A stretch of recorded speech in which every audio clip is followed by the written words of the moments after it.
wanted to introduce you. I just met you, like I said, for a few minutes. Can you tell me a little bit about you? I know you come from another state.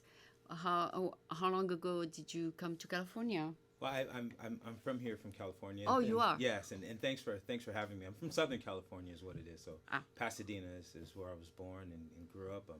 Went to high school in Ontario, and then I found my way here in the Bay Area. I went to Sacramento State. I went there for college, and I've stayed here ever since. So Ontario, where? Ontario and Southern California, Oh, not Canada. not Yeah, Canada. not Okay, Canada. okay. Ontario, so then is it? So yeah. So basically, you came here and you started a business Right. because maybe you like it better here, right? Something like that. Well, yeah, I really enjoy the Bay Area. People are highly intelligent. They're very nice. They're very There's a mix approachable of on the people. street. Yeah, they're very mixed, a good mix and of demographics. So for me, it was a good place to be able to mix with different entrepreneurs, different people who need help, who need our services. So it's a good Okay. area.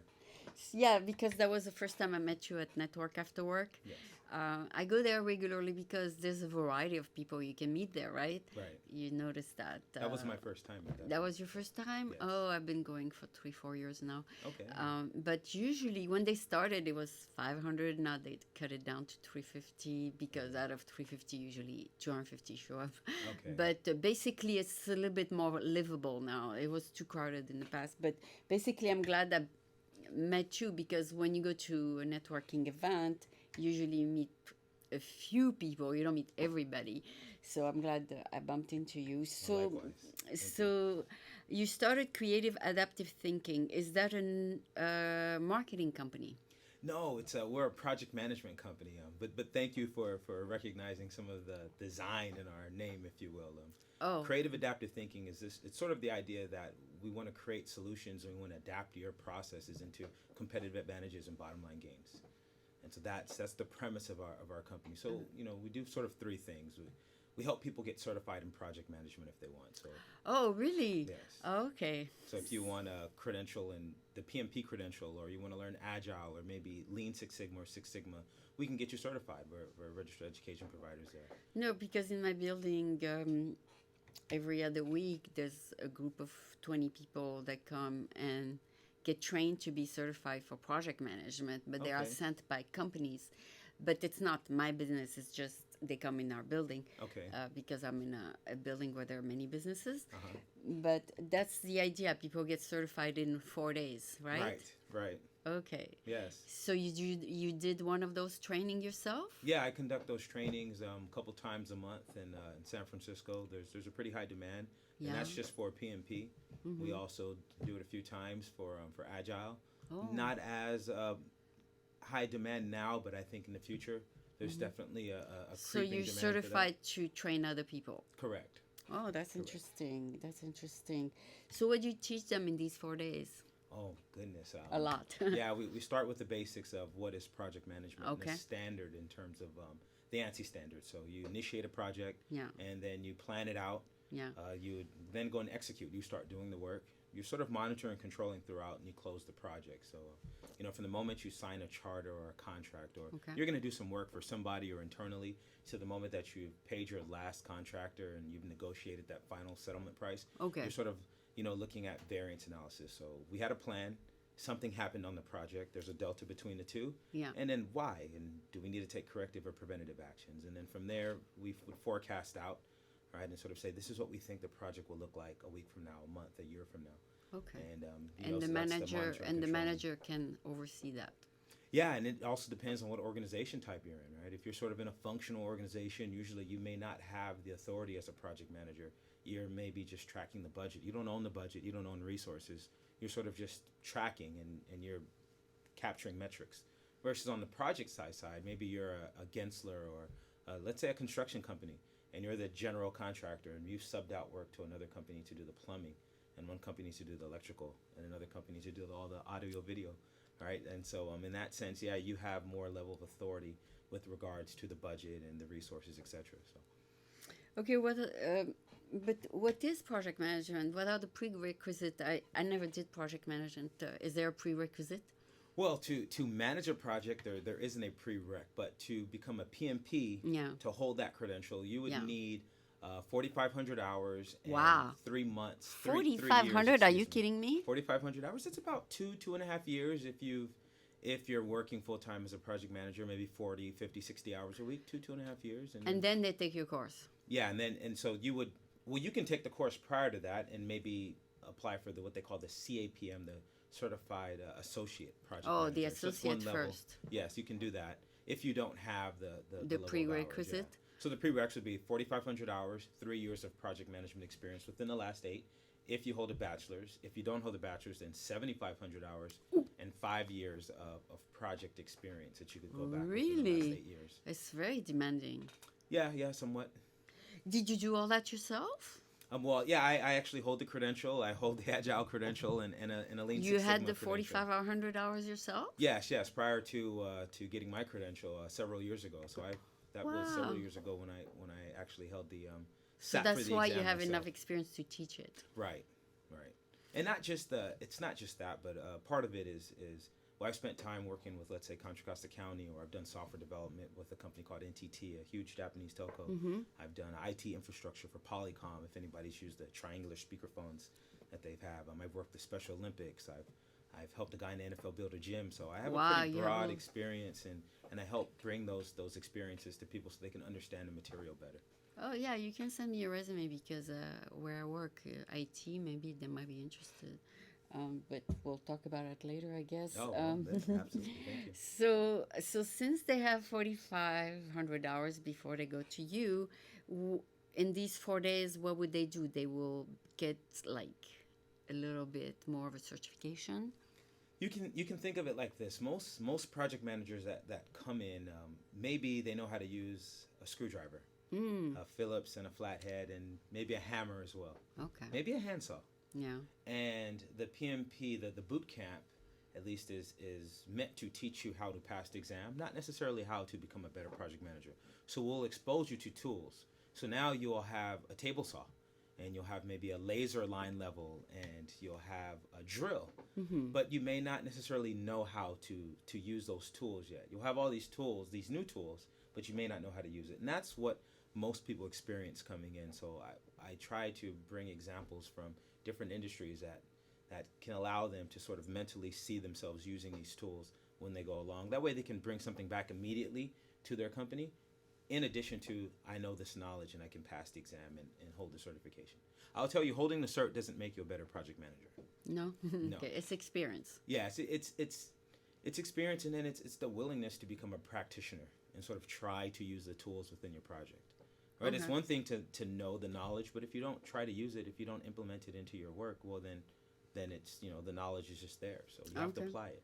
So what's different from creative adaptive to maybe other companies who train company employees to be certified for project manager? Because I'm sure there's a little bit add-on that you do. Right. I would say right now the difference is me. Oh, okay. And I can your, say that your from personal experience. Right. My personal experience, my experience teaching. In a different profession, I was a teacher for 6 years as well. So Okay. I have experience teaching adults, teaching students with disabilities, teaching general education, and so I'm able to bring that experience combined with project management experience, Okay. combined with a broad knowledge base in different industry verticals, and then from that, it really helps the students out. That's one of the main feedbacks that I get from the different students that come in, is that I'm sort of able to take this complex material and break it down into a way that's manageable for them to understand. So. Wow. And you train one-on-one, or you train companies, groups? So both. So one of the things that we do is the boot camps. We will do workshops for companies. For companies, and okay. we'll also just run projects in general for companies. But if we're doing the boot camps, there's sort of two ways. One is You contact the company and they send a few people? Yeah, so that's usually what happens. I'll hold a class, and I can fit about 18 students here in San Francisco. In other Okay. locations, it may be 25, 30. I've done as much as 45 at a time. Yeah. And then you'll get, maybe 4 or 5 people from a company here and there, and eventually you'll get about 45 students that come in on a 4-day. That could be even more. Okay. Yeah, right. And sometimes you can get 10 or 12 people from one company at a time within your group of 45. Also, we can go to you. So I've You can been go on site. Right. Oh yeah, the group that come to our building is like 15 people maybe. Okay. So and they are sent by their company to get certified. But I'm not the one running it. I just see them periodically come to our building. Okay. So what's so creative about it? Well, there must be a reason to have put the word creative in there, right? Right, right. The creative really comes from the idea that there's different approaches. There's always different methodologies that you can sort of employ to have Okay. success. It's not the same. It's Okay. not the same, and so can you sort of adapt? One of the mottos that we have is be a chameleon. If you're within a certain industry vertical, well then figure out how to mesh what you're doing to blend with what's going to work best. Take your past experiences, and that's sort of what we do. It's we'll take a methodology, but we might pull from a few other methodologies and say, based on your scenario, it's better for you to use these 3 different aspects, and we'll keep 7. We're still going to have 10 overall, but we're going to get rid of these 3 from the original and maybe pull 3 from different areas that match what you do. That's going to find some synergy with your company. Okay, okay. And so when you call, let's say you call a company that's not a software company, it's different. So you'll talk to them differently than if you talk to a software company, right? Absolutely. I mean, they don't have the same needs. Right, right. I mean, if it's a software development company, then we're probably talking agile. And we're talking more so, okay, maybe we have a roadmap of a list of requirements. Different industries, right? okay. And based on, well, not industries, but if we're building software, it's for a need. It's Okay. you want to do something, right? Okay. As a user, you want to be able to do something so that you can accomplish something, or make life easier. Or like Salesforce.com, you work with those? I've done Salesforce implementations as a project manager. Yes, I've used it as a user as well. So you train the group on how to use Salesforce? No, not necessarily train the group how to use it, but if a company wants to say, let's implement Salesforce into our systems. Let's use Salesforce as a customer retention tool. So anytime we have visitors that come in, we'll track them in Salesforce. Are we following up with emails to ensure that we're getting sales from those customers, or to ensure that we're constantly providing feedback or getting feedback from those customers? Salesforce is a good customer retention tool. It also has some workflows built into it, so that, let's say, if I want to make a change to a project or change to a product or a document and I need your approval, well, then I can load it into Salesforce, and as easy as click a button, it'll notify you of what that change is, and you'll be able to see what it is and make your determination and put some comments in and hit a button, and it'll notify because me that you there's so accepted or not. many companies who work to add on something to Salesforce. Right, they'll Like use it. integration, analytics. So there's like dozens of them, more than that, because every Dozens 2 of weeks, tens of thousands. every yes. 2 weeks every 2 months I go to a meetup where there's 2 presenters who are presenting Salesforce integration and analytics.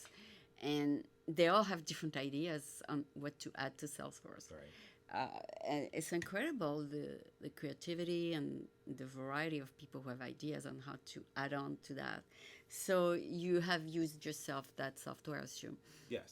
Yeah, Yes. and yeah, I use it myself, but I don't know all the other apps. I mean, some are big, some are small, Right. but it's amazing.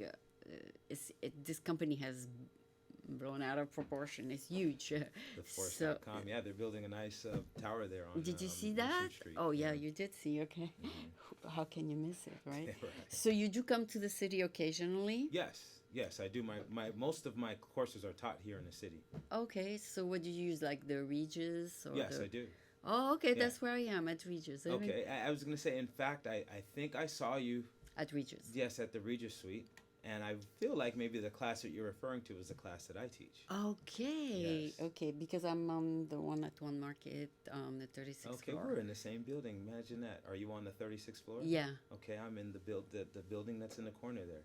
So I did see you. Oh, you are Thought in I the saw building, you. the Yes. 55 Spear? Yes. Oh my God, we're in the same building. We're in the same building. I think you're referring to my class. Okay, so you go there only every 2 months or every 2 weeks, I mean? Yeah, about every 2 weeks, a couple times a month. you There's a just higher demand in Oh, San you Francisco. rent the meeting rooms there. Yes.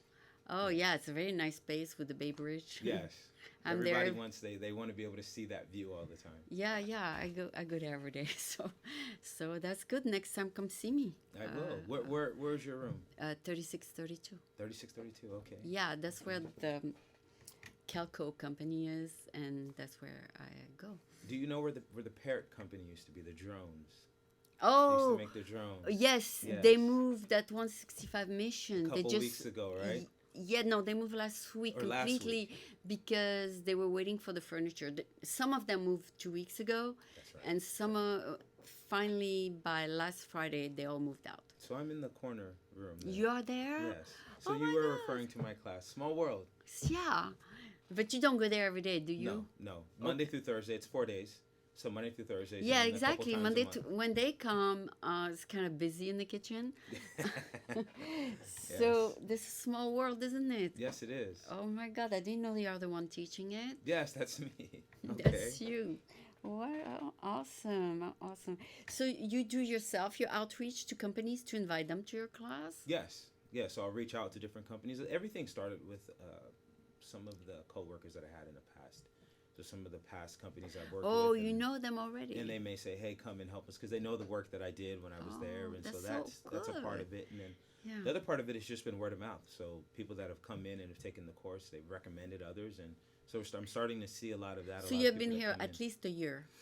Not in San Francisco since September of last year. Since September, okay. Yeah. So like 9 months, About something like that. Six, 7 months. Oh, you have done good if you have been here only so recently. Yes. The city has been good. The Bay Area has been very good to me. Oh, thank God. So what you're interested in is medium and large companies. You're not interested in mom and pop shops Well, that's because not true. you need groups, right? That's not necessarily true. Running the boot camps is just a part of Your business? what we do. Yeah. Okay, Yeah, what's the side other of it- part? The other two parts. There's three things we do. The second part is we'll do workshops. So we will go to a mom and pop shop or Really? a large company, and we'll do a workshop. And we'll work with, let's say, the executives or leadership or senior managers at a company. So two people at a time is okay. Yeah, two people. A lot of times it's between 5 and 7. We'll get 5 and so small 7. companies are okay. Yeah, small companies are okay too. They need help as well. That's true. That's true. So, but in order to gather 15 people, you need a larger company. But or at least a medium company. Well, you may be still thinking that I'm doing a boot camp there, but it's not necessarily a boot camp. So let's say with a small company, we may come in and you may have some processes now, and you may say, hey, let's say it's a restaurant, and our average time to seat a customer and provide them with their food is, let's say, 17 minutes, and we want to drive that down to 14 minutes. How do we do that? Oh. And so with that, then we'll come in, we'll say, well, here's your current state. And a lot of times they don't have that. So we'll have to map out their business processes. We'll flow it out for them. And then we'll say, okay, what's your current state? What's your desired state? So you have a current state, a desired state. How do we move you from current to desired? Oh. And so then we'll go there and we'll look at your processes. Is there waste in your processes? Are there redundancies?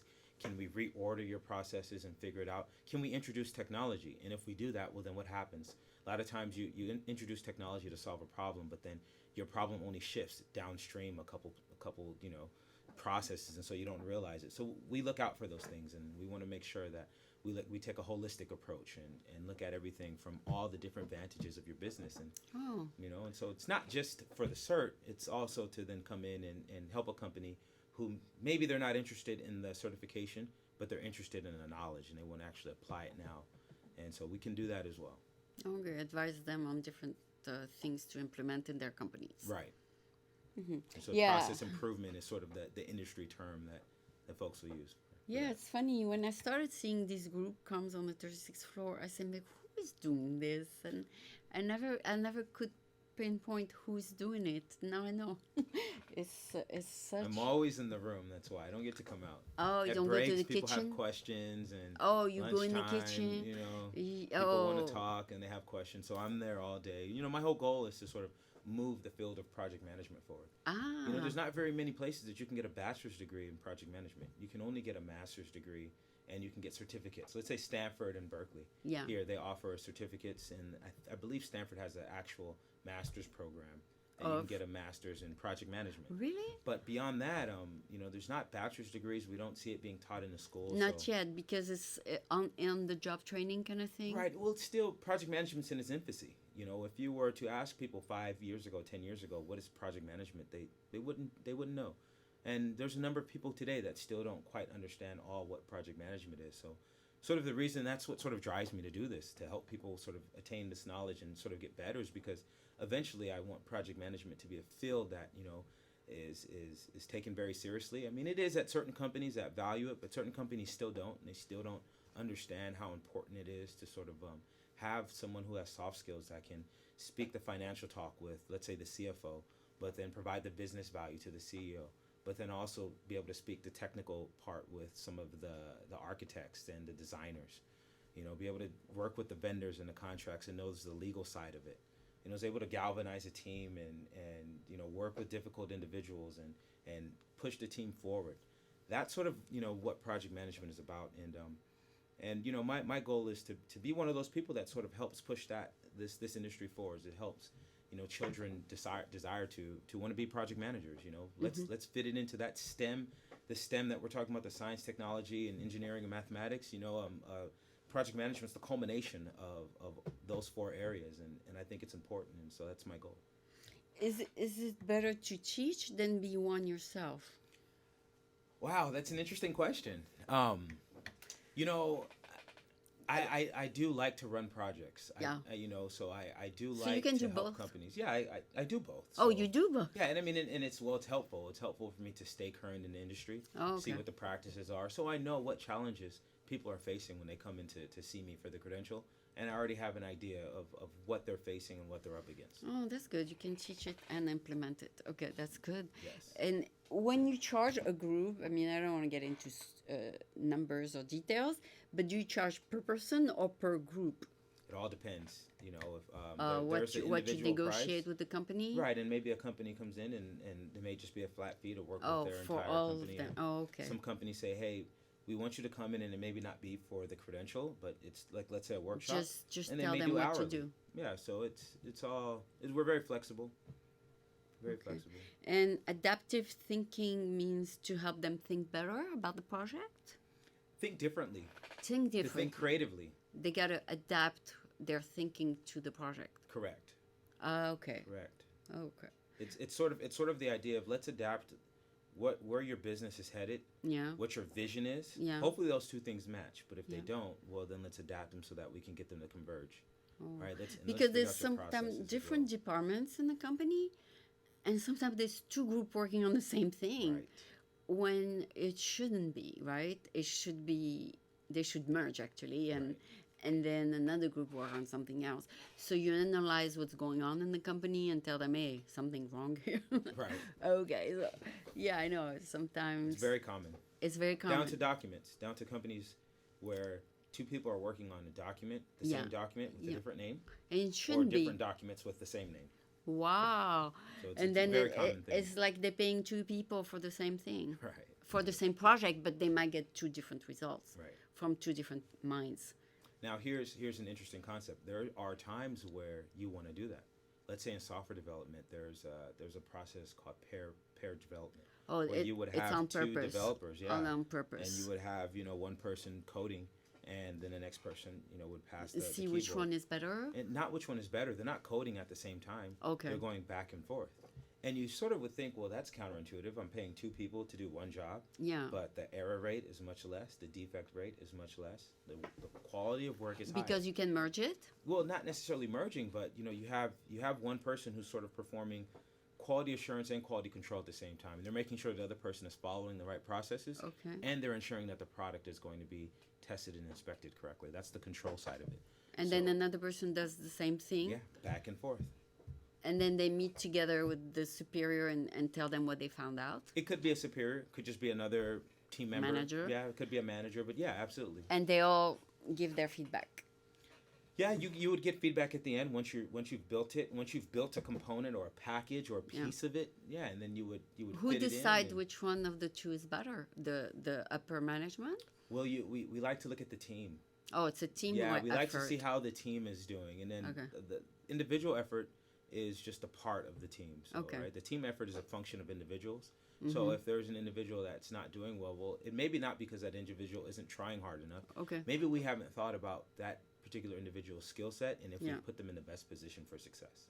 And Okay. so Then you sometimes companies decide have a hard time thinking about that. We'll help where them to with put that person. that. Right. Okay. Or But maybe we should train them or cross train them. okay, maybe I don't understand the business, but the people that you are training, like when I see a group there, Right. are they all? Do they all know about software? Not necessarily, right? No, Because no. some of them don't look like they are developers at all. No. So they are from different backgrounds, right? Right. So That's what my feeling was. Yeah. you have the right feeling. You have the Yeah. right feeling. Like, for example, this last course that just wrapped up Yeah. a couple days ago Yeah. on Thursday. Yeah. We had someone from operations with a major gaming company. We had a couple folks that were working in the pharmaceuticals, Yeah. biotech. Yeah. We had a couple people from a bank, and one person from the bank was on the operations side, the other person was on the IT side.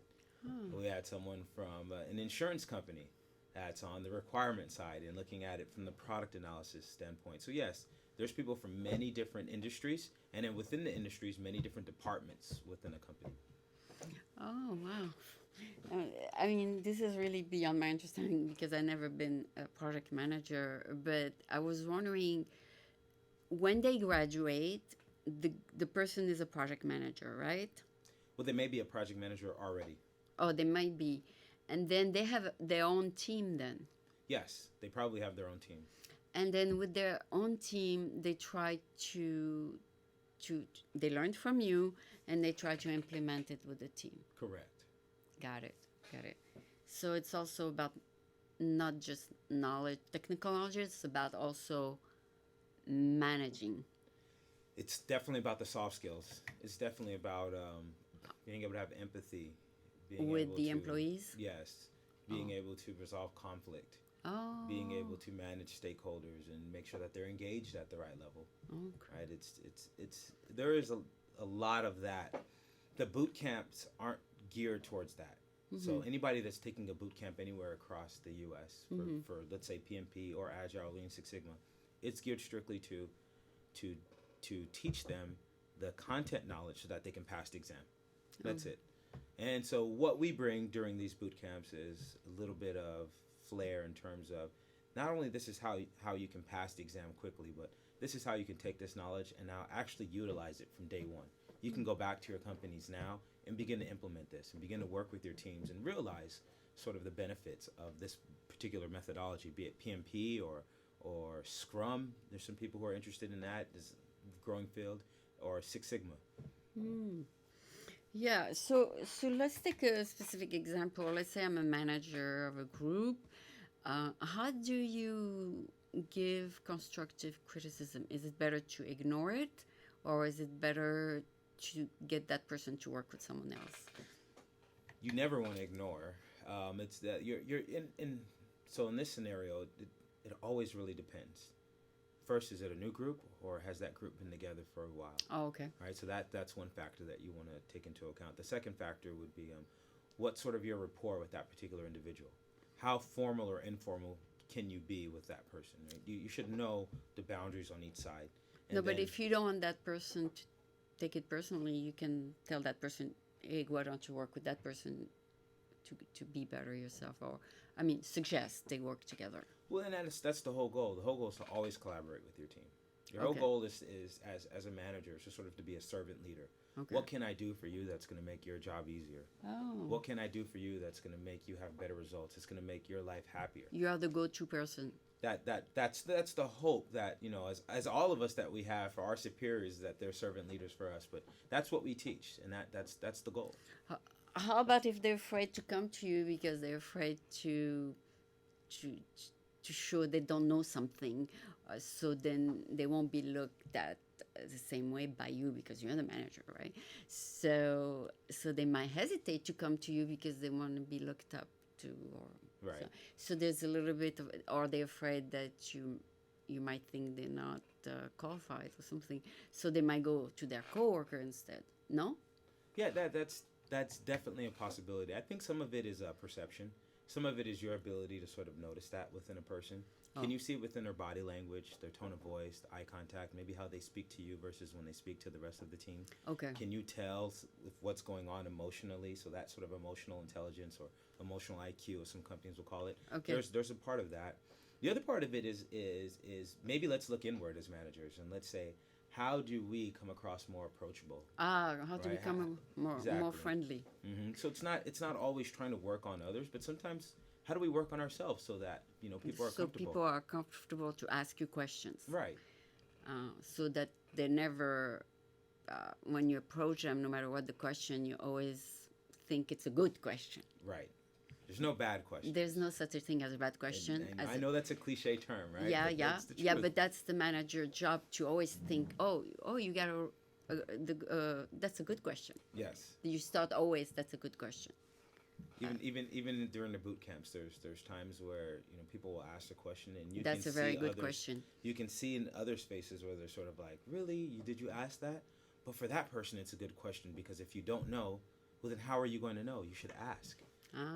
That's sort of the thought process. At least, if you want to be able to adapt someone's level of thinking, well, you have to know what they're thinking, and hopefully that you will encourage them to ask questions because that'll let you know what they're thinking, and you can course correct. Because I've seen presenter at Salesforce integration, and there's, let's say, a group of 70 people, and each time someone say a question, the presenter always say, oh, that's a very good question, no matter what the question is. So they want to encourage questions. Right. So no matter what the question is, they say, that's a very good question. Well, there's a fine line. There's a fine line between a standard answer and... Well, not a standard answer, but just always saying it's a good question, just for the sake of saying it. I mean, Okay. there's times where, the crowd's going to be able to tell, if you're genuine or not. Yeah. So if you genuinely feel like it's a good question, well, then you should say it. But if not, you maybe hesitate from it. But if you're a good enough speaker... Maybe just answer without saying it's a good question. Right. There's times where you just need to do that, Okay, if you have great content, you're a good speaker, you can get away with that sometimes, but... It's in yeah, your best because interest not to. there's different levels of people in the group of 70 people, right? Right. So some people might know a lot about what the speaker is talking about, and some people don't know what the hell he's talking about. Right.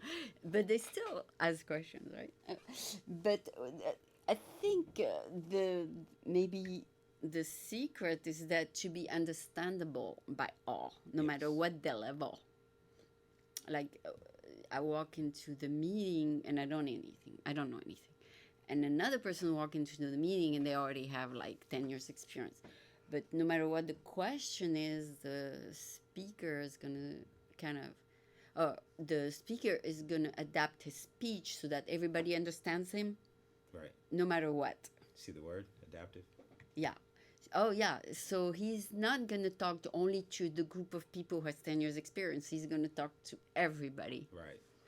And that's the whole goal. And I mean, and that's and I sort of pointed that out, how you used the word adaptive. I mean, that's where we came up with the name. I mean, creative adaptive thinking. I mean, it's in the moment as well. It's in the moment as well as you're working with people. Can you sort of think a little bit ahead of what you're speaking at the same time? And can you take in feedback from the group and sort of know maybe this section of people here, they're not understanding it, but this group is here. So then how do you maybe shift and work with this group and keep them okay that we're going to take a little bit longer, but we're going to make sure that these people are satisfied as well. And it's a balance that you're sort of playing the whole time. Okay, so when the company sends you a group, do they tell you their levels? I'll ask. Oh, you do? I'll ask what they think the level of their company is in terms of project management maturity. Mm-hmm. And I'll question them on, what their current processes are. What I want them to sort of take me through your project, walk me through.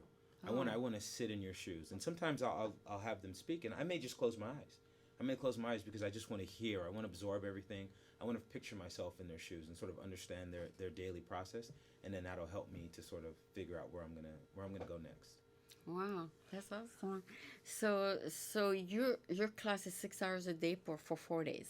Yeah, we go 8:30 to 6 p.m. That's not a hard time. Some groups we'll go over because there's a lot of questions. So it's 8 hours a day. Yeah, some groups we may end at 4:30, 5 o'clock. It all depends on the group. Oh, how many questions you get at the end of the day? Right, or just throughout how fast we're moving. I have a general idea of where I want to stop on a particular day. Okay. And when we arrive there, sort of when we arrive there, it's my goal to manage it so that we don't go beyond 6 o'clock. But there are some times that we do, and the classes that go beyond are typically okay. They're highly engaged. They're asking a lot of questions. They're really enjoying it. Oh, in they that like sense, their they're job. okay, right? Because I mean, most folks are working while they're taking this boot camp, so Oh, they're still responding to emails. They're having to, text message. They may step out and take some phone calls, in between the class. So a lot of people have a vested interest to get home. They're tired. They're falling behind in work, and they still have to study for this. So the classes that run beyond 6 o'clock, it's because they're truly enjoying what's happening, and they're okay with staying. oh, I see. I see. So basically, the first day you tell them what they're gonna get during the whole 4 days, Yes. and then day by day you move them toward the goal of graduating. And what's the graduation? A certificate? Yeah, you get a certificate of contact hours. They're required for Oh, PMI. there is a Yes. number of hours required. How many? Yes, 35. 35 hours 35 required to hours. get that certificate. Yes. And what's the certificate says? The certificate says that they've achieved their 35 hours, so it's pass or fail. Okay. It's not necessarily you must pass an exam. No. It is just your 35 contact hours. Okay. They will take a practice exam. We'll Okay. do a live mock exam that will simulate what you would experience when you go take the real exam. It's a practical. You mean oral? No, it's multiple Oh, it's choice. written. It's 200 written. questions, yes. Oh, it's 4 hours. Oh, there is an exam. Yes, it mirrors the PMP exam. Ah. Yes. So it's pretty serious if there's an exam. Very serious. People take their score seriously. I mean, especially here in the Bay Area, San Francisco specifically, and people are so competitive, and so, they really want to score well. They want to do well in these exams. Yes. What's the success rate? 98%. Oh, that's good. Yes. That means during those 4 days, they really learned what you want them to learn. That's our goal. Now, I mean, there's a certain number of people that Don't show may up. not respond, and Yeah. so if you have a class of 18 to 20 people, maybe 14 people let you know whether they passed or failed. Okay. So there's always a small percentage, 10, 20%, that maybe they didn't take the exam, maybe they didn't let you know. There is a guarantee. We offer a guarantee. Is there sometime for the 2% a language barrier? Yes, I think, ask your question again. Okay, let's say you have a group of 18 people. Yes. The 2% that are gonna fail, is it because of they're from a foreign country or with a foreign language? No, I don't think so. That's not it. That's not it. This exam is a very difficult exam. There are people who just aren't test takers. Okay. I mean, when's the last time you sat down for a 4-hour exam that was 200 questions long? It's 1996. Right. So I mean, there's a level of practice, if you will, that you have to do to obtain this. You have to know test taking strategies. You have to know the content that we give you in the 4 days, and then it's your job as a student to sort of memorize. There's 33% brute memorization, memorizing formulas. Oh, they have to memorizing the learn at processes. home and review. Right. And what's the age groups usually? 35 to 50 or? Oh man, so the majority of folks fit into two categories, sort of that 30 to 40 and 40 to 50 area. Oh, 30 to 40. Okay. And then after they get the certificate, do they get a promotion at work? Well, for many people, holding They the do? credential means They a do? promotion. It means a bump in pay. It means Yeah. You're eligible for jobs you otherwise weren't. Ah. You need this credential if you want to work with the federal government. Here in California, the state is now sort of adopting this thing Asking? where you need to have a PMP credential. Oh, wow. So that's why the demand is so high. So you do work with federal agencies? Yes, I will have. I have not worked with a federal agency yet. Yeah, but you will. But I've had federal agencies send their employees to my class. Okay. But I haven't done an on-site class at a federal agency. Oh. So any So- of you federal governments out there, I'm available if you need it. Okay, so now it's a requirement to get to the next level in their promotion. Yes. Okay, and even though the company pays for it, they still want them to take it. I Right. mean, they will still give them the promotion even if they are paying for it. You're right. Right. And I mean, as they should. I mean, most companies, If you your fall- employees that's your bread and butter. That's Asset, what you yeah. have. Right. Yeah, so if you train them better, they'll do a better job. Is Right. that the idea? That's the idea. Okay. I believe is it Branson who Richard Branson? Richard Branson in his quote was you want to train people so that they're good enough to leave you, but you want to treat them so good that they don't. Oh. Now, I'm paraphrasing. I may have Oh, botched okay. that one, but that's the idea. Okay. And so the companies that send their employees here and they're paying for that, well, that's why those folks are happy and they stay. And Yeah, he also say if you treat your employees well, then they will treat the customers well.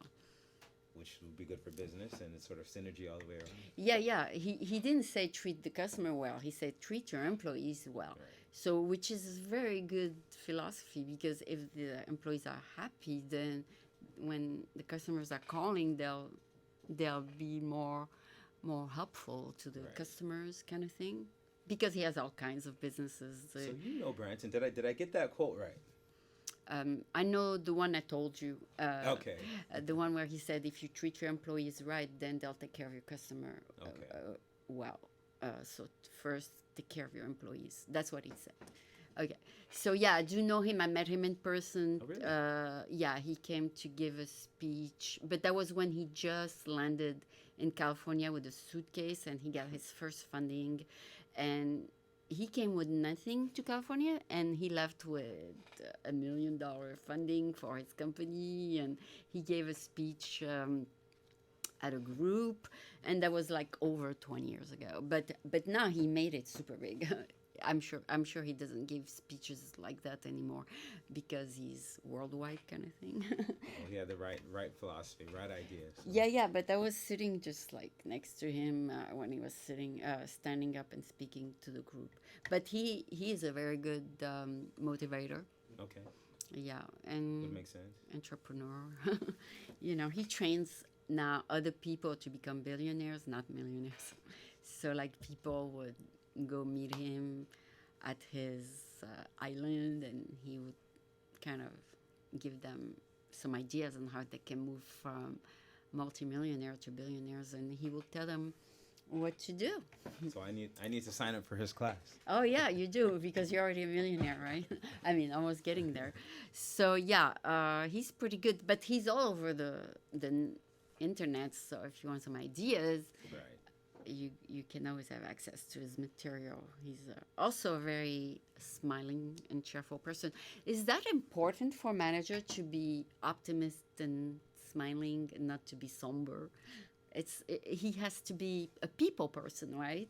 I think so. I mean, I think it's definitely important that that you're aware of how your disposition is going to affect your team. Yeah, you gotta So- be cheerful. Right. You've got to show that, that there's a fight, if you will. It's an uphill battle. I always say that the path towards perfection is more important than perfection itself. Yeah. And that path, can it's a grind. It can be difficult on some days. And so, if Yeah. you're sort of at a place where you're every day you live for it, you get up for the challenge, your team will follow you. Yeah. If it's truly in you and that passion, it will spill out. Yeah, and also some people are naturally charismatic, Yes. and some people are naturally not. They're more into introvert, you know. Yes. So it's better as a manager to be extrovert, right? Maybe. Maybe. I think some leaders are born, some leaders are taught. And I Okay. think that you can be an introvert and still be a great leader. Really? I think you could be an extrovert and be a bad leader. Really? Yes, I think so. I mean, I think that it ultimately comes down to one, how you treat people. Yeah. Two, how you communicate your vision. And how people can approach it. Right. How people can approach you, and then are you putting them in position to be successful? Do you believe in something? People believe they want to believe in something. They want to believe in you. And so what do you see? What's your vision? Do you believe in that vision? And if people believe in what you believe in, well, then that's your recipe for success. That's true. Yeah, I remember the CEO of Intel. He said, chief executive officer, his job is to be the chief listener, because he has to listen to all the people who want to talk to him, approach him with their ideas, right? So he has to be a listener, even if he heard the idea before, right? Right. But it's very important to listen to what your employees have to suggest or want to talk to you about. Maybe one of them will have a brilliant idea. Exactly.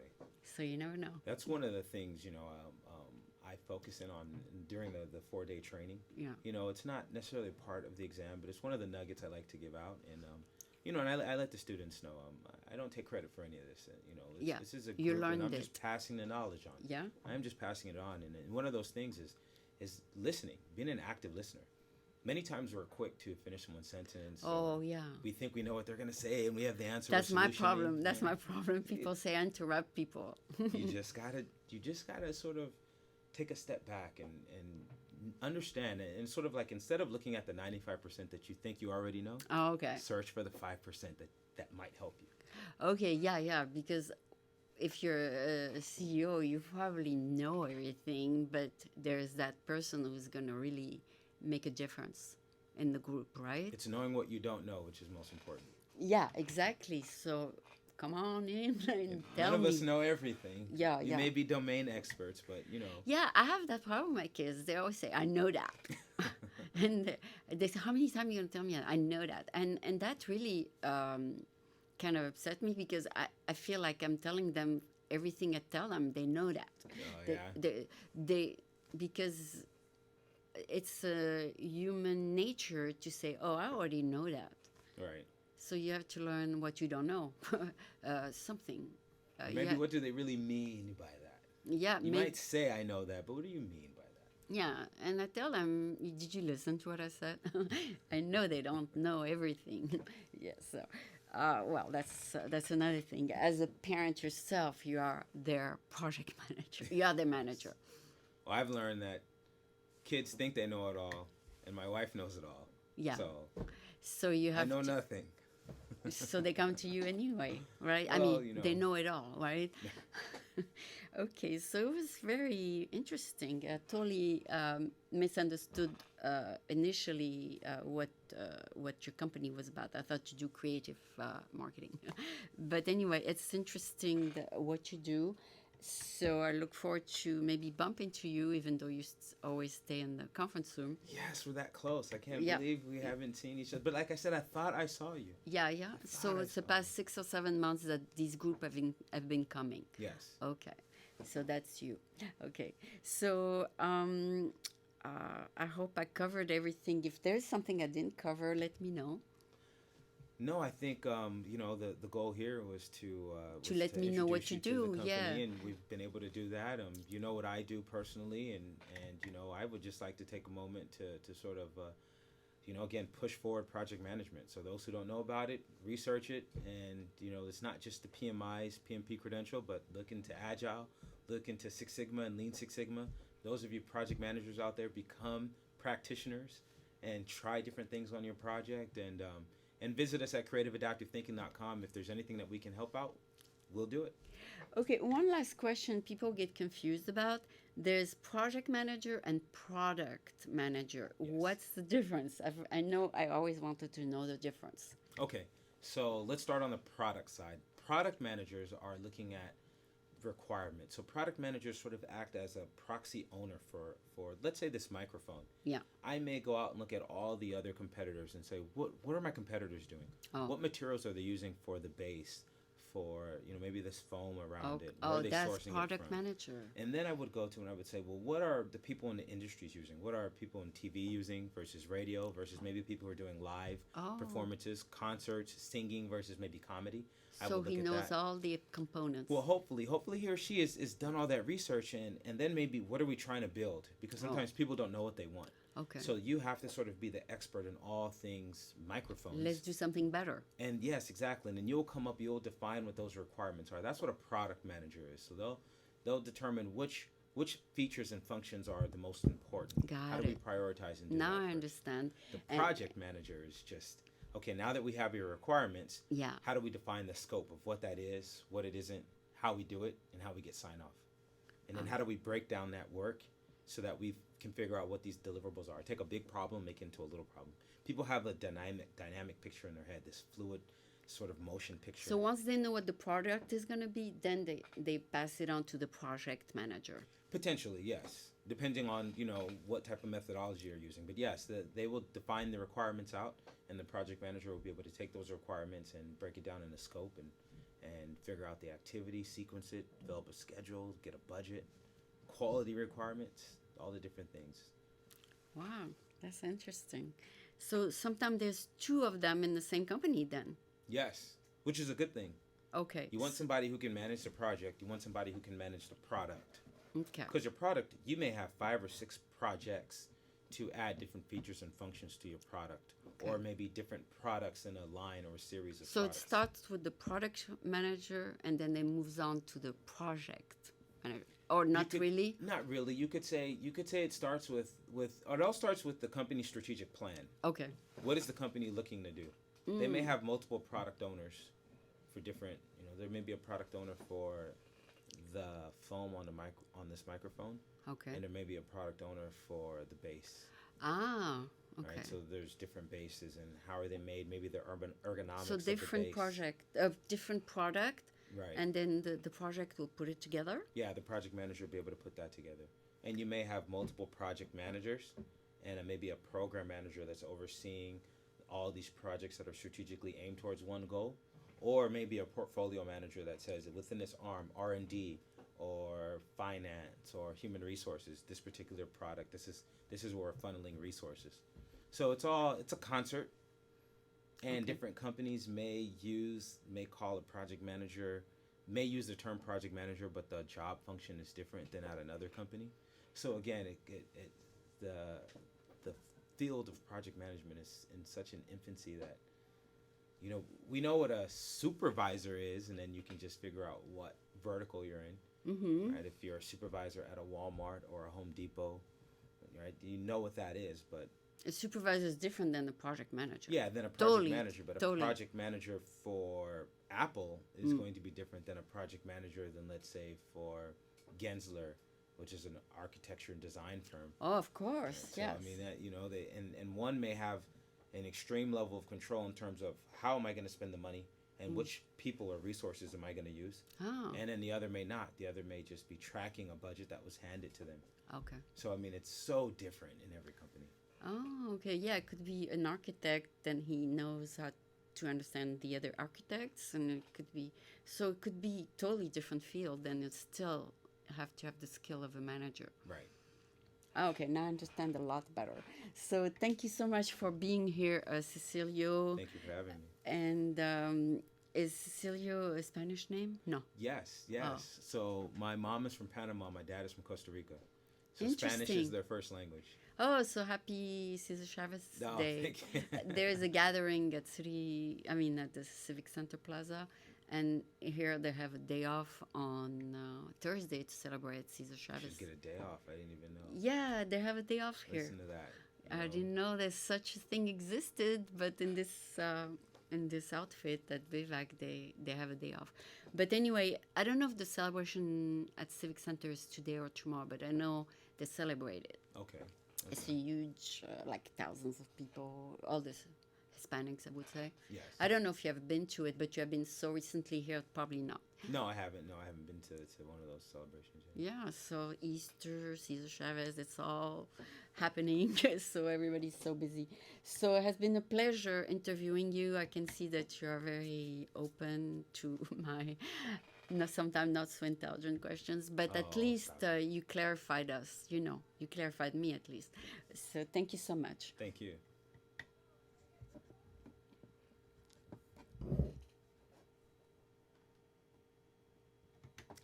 Okay, so